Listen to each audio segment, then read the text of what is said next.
Is anybody here? Good morning. I know it was a long night last night. A long night, like a great long night. Not like a long night, a great long night. I really appreciate everyone coming out this morning. Let me start with 3 words. Councilman J. Street. Pardon the noise behind me. Yeah, give Councilman J. Street a big round of applause. Councilman J. Street,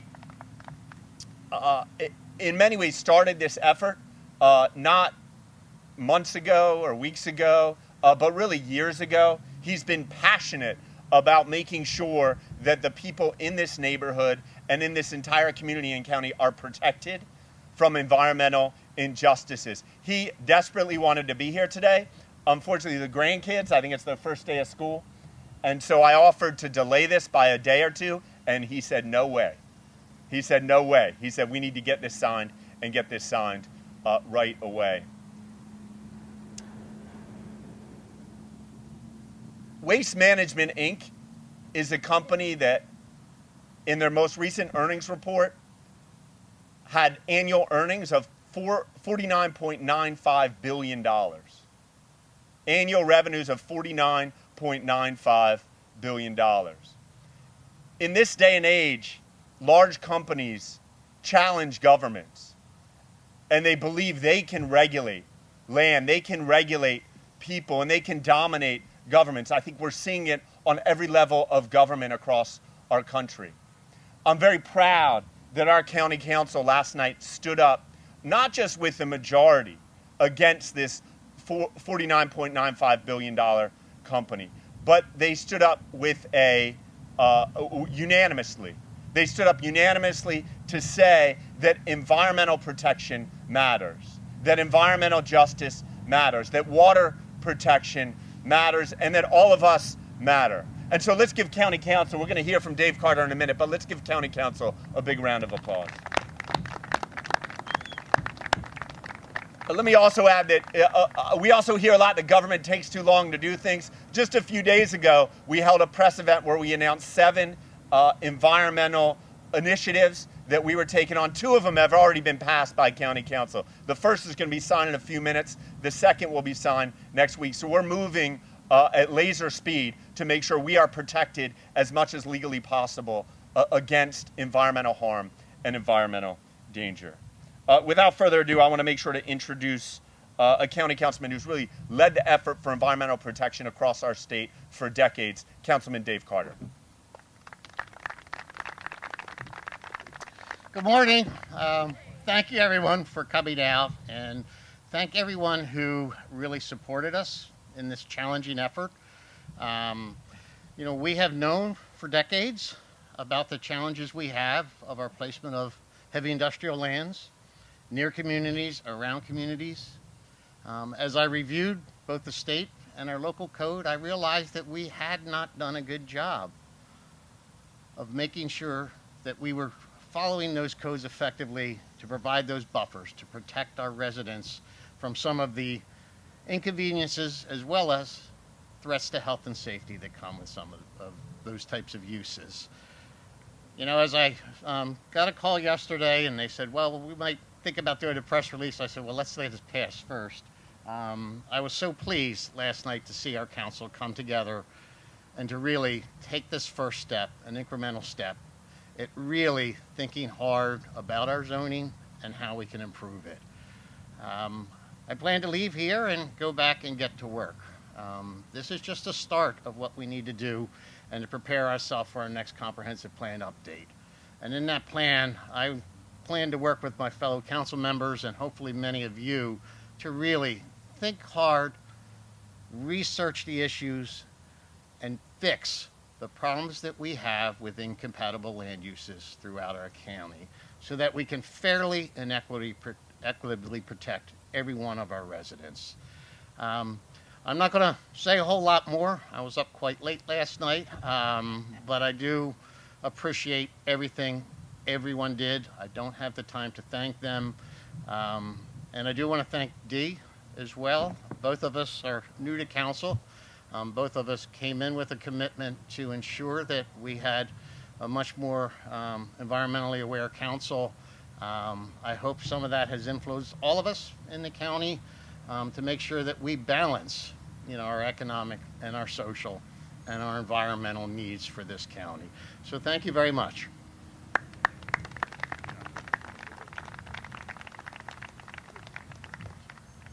Last night was a historic night for our county, but it actually was not the first piece of legislation on this issue to be passed by a legislature.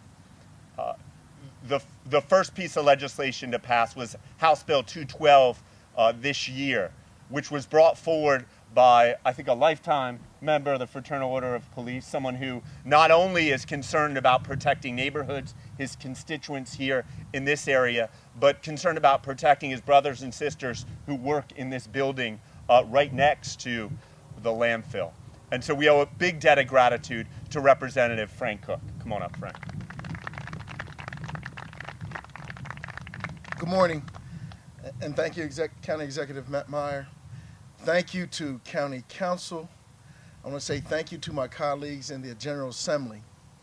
But I gotta say thank you to the people of this 16th District, the 17th District, and all up and down the Route 9 corridor. I gotta thank the state, the people. This is about you. This is about our future. This is about our children. And as you see in the background, it's time to stop. Enough is enough. The county and the state has been fighting this for years. We can't change the past, but I tell you what we can do. We can start today to do the right thing. And this being signed today is doing the right thing. So I want to thank all the people, all the advocates, and I'm not going to sit here and name them because if I forget, I get into a little bit of trouble. So I'm just saying thank to everyone that has done hard work. And I've had some sleepless nights because I wanted this thing to really get started, get passed. And one thing I want to say, collectively, we've got to work together with the county and the state and DEMREC and come together and get this thing done correctly. So I just want to say that. We got to work collectively together to get this done. So I want to say thank you. Thank you.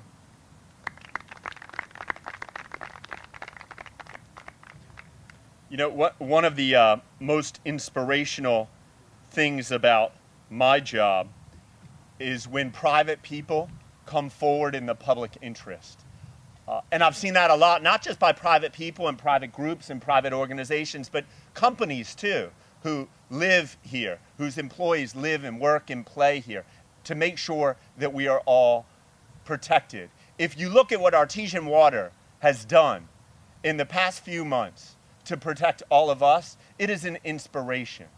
It is an inspiration. They communicated to every single water customer in this county, every single one of their water customers, to let them know how important this issue was for their water safety. And Diane really deserves a round of applause for that leadership.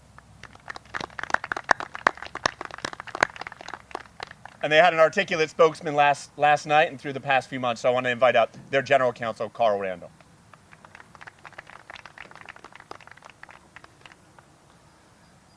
Artesian Water Company has served Delaware for more than 100 years, and we look forward to serving the people of this state for centuries to come with safe and reliable water. But there have been few opportunities in our company's existence to see such incredible leadership from government as we have seen over the past several months.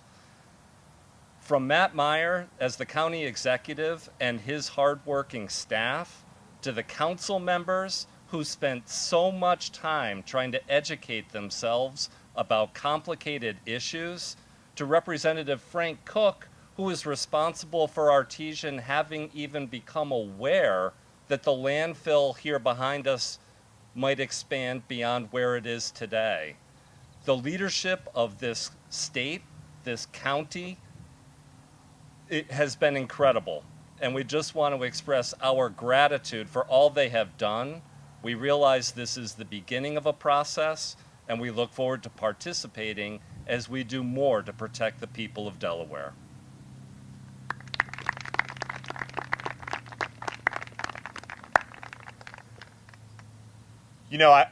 in my 2 years, 7 months in office, I don't think on any issue I've gotten more than 25 emails or calls on any particular issue.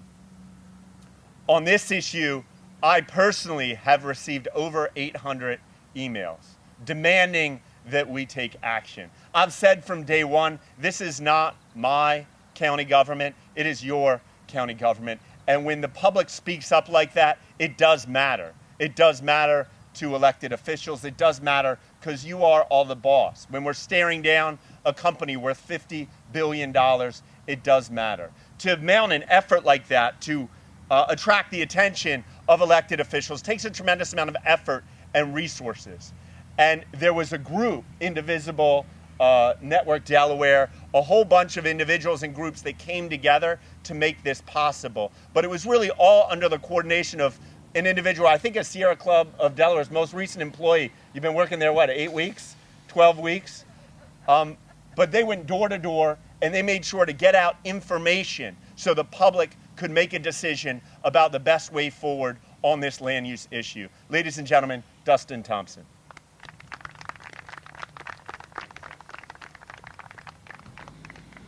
This has been a long fight. For some individuals we heard from last night, it's been a fight that's been going on for generations. And I say that because this fight is not just about this one landfill. Although we're happy that all that toxic dust that's been billowing off this pile since we got here around 8 o'clock will eventually be now put to an end. But this ordinance sends a clear message that this government is going to put the people and the environment back to the front of the conversation and back to the top of the priority list. Some have stated that this is an attack on DRPI. That's just not true. This ordinance is larger than DRPI. It sends a clear message that we need to look at sustainable practices and that limiting landfill height serves as a double feature on this front. It not only incentivizes waste reduction, which I know is a goal of Councilmember D. Durham, but it also limits risk to the environment. This particular site has been a landfill since the 70s. That's nearly 50 years of operation as waste disposable at 130 feet, and they got 140 feet.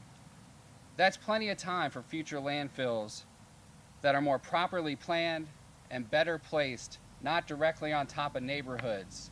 We need to do a lot more in the future to make sure that landfills and heavy industry are not killing our citizens, which is what's happening. And we need to admit that, own up to it, the historical premise of that concept, and own it and fix it.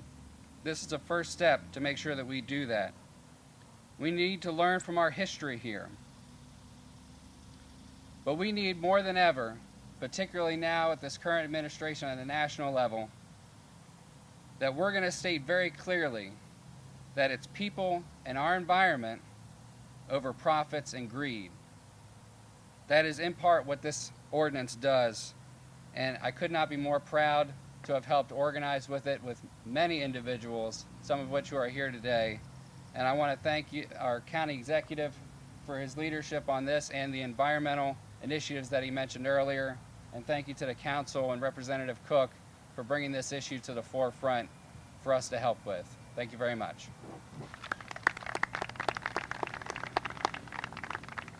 Come on, yeah, we got signing. Invite anyone that wants Come on out. to stand behind you for the signing. You got me? Yeah. How about Rich Hall? Rich Hall gets this one. All right. One for Jack. Oh, this one's for Jack. We gotta keep one for Jack. There you go. Thank you. There it is, guys.